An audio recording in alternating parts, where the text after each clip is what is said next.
दोस्तों, नई कहानी की श्रृंखला में आज हम एक नई कहानी लेकर हाजिर हुए हैं और कहानी है जलन। कहानी अंत तक ज़रूर सुने। पसंद आए तो लाइक अवश्य करें। निधि के देवर की शादी थी। भाग दौड़ करके वह सब रिश्तेदारों की आवभगत में लगी हुई थी। उसकी सासू माँ थी नहीं। घर में सिर्फ उसके ससुर, पति और देवर ही थे। सब लोग निधि को बहुत मानते थे और उसे अपनी पलकों पर बिठा कर रखते थे। निधि भी सबका बहुत मान सम्मान करती थी। शादी से महीने भर पहले उसकी बुआ सास आ गई थीं ताकि निधि को सारे रीति रिवाज समझा सकें, और निधि भी पूरे दिल से सारे रिवाज निभा रही थी।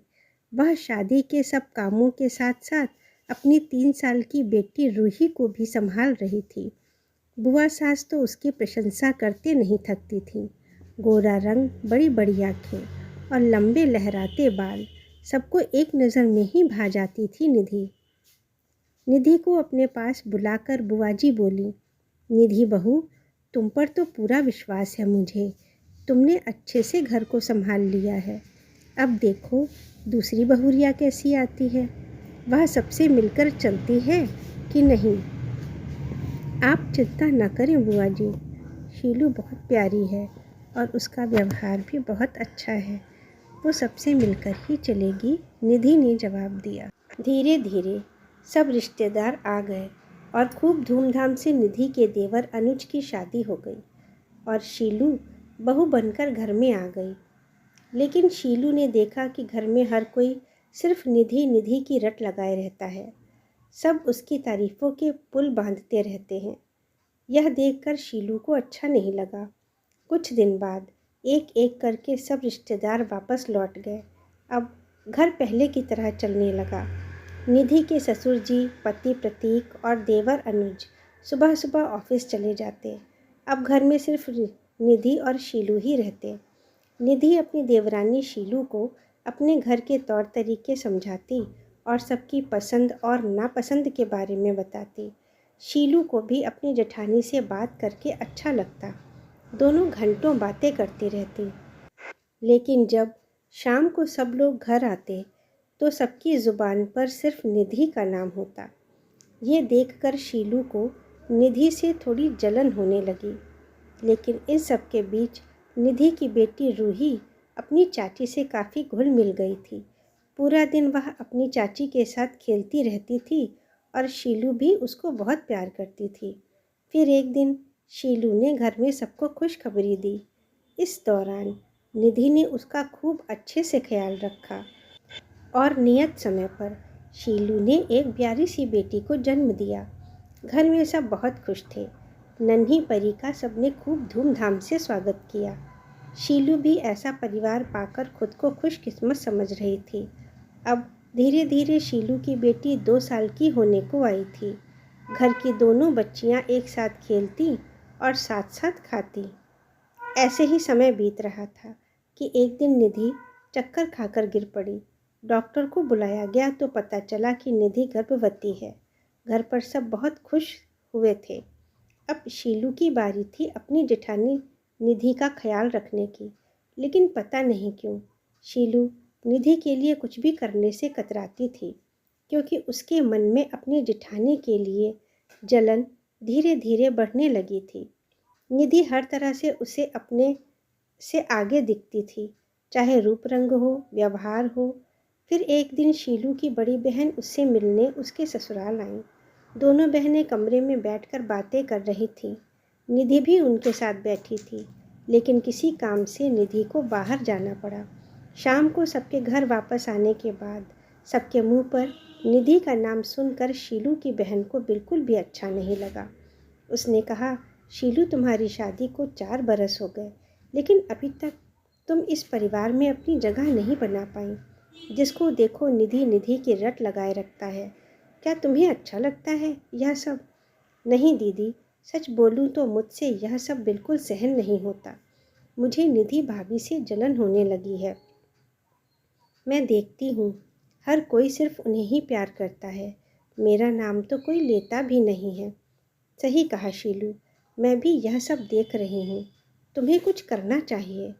हाँ दीदी, और अब एक और चिंता मुझे यह हो रही है कि अगर निधि भाभी ने अब की बार बेटे को जन्म दे दिया तो घर में उनकी अहमियत और बढ़ जाएगी और मेरी रही सही अहमियत भी ख़त्म हो जाएगी। निधि भाभी जब हंसते मुस्कुराते बात करती हैं तो मैं अंदर तक जल भुन जाती हूँ। मैं क्या करूँ, कुछ समझ नहीं आ रहा। कुछ नहीं, तुम सिर्फ इतना करो कि सबके मुंह पर निधि की जगह तुम्हारा नाम आ जाए। शीलू की बहन ने सुझाव दिया। शीलू को सलाह देकर उसकी दीदी वापस लौट गई। अब शीलू का व्यवहार बदलने लगा। उसने धीरे धीरे निधि से बात करना बंद कर दिया। निधि ने वजह जाननी चाहिए तो शीलू कहने लगी, मेरा मन नहीं होता आपसे बात करने का। इस घर में सिर्फ आपकी ही चलती है, मेरी कोई जगह नहीं है और ना ही आपने मुझे वह जगह बनाने दी। यह सुनकर निधि हैरान रह गई।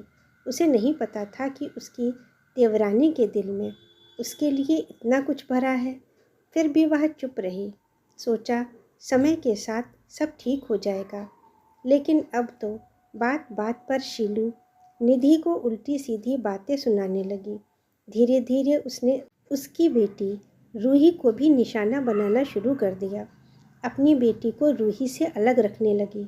निधि को यह सब बिल्कुल अच्छा नहीं लगता था, लेकिन घर की सुख शांति के लिए वह चुप ही रही। उसने किसी से कुछ नहीं कहा, बल्कि शीलू को समझाने का प्रयास करती रही। लेकिन धीरे धीरे शीलू की हिम्मत और बढ़ती गई। निधि यह सब बातें घर में किसी को नहीं बताती थी और इसी का फ़ायदा शीलू ने उठाया। उसको इस बात की टेंशन होने लगी कि कहीं निधि बेटे को जन्म ना दे दे और उसकी जलन ने नफ़रत का रूप ले लिया। और इसी नफ़रत के चलते एक दिन उसने निधि को गिराने का फ़ैसला किया ताकि उसका बच्चा गिर जाए। निधि इन सब बातों से अनजान थी। एक दिन शीलू कोई सीरियल देख रही थी।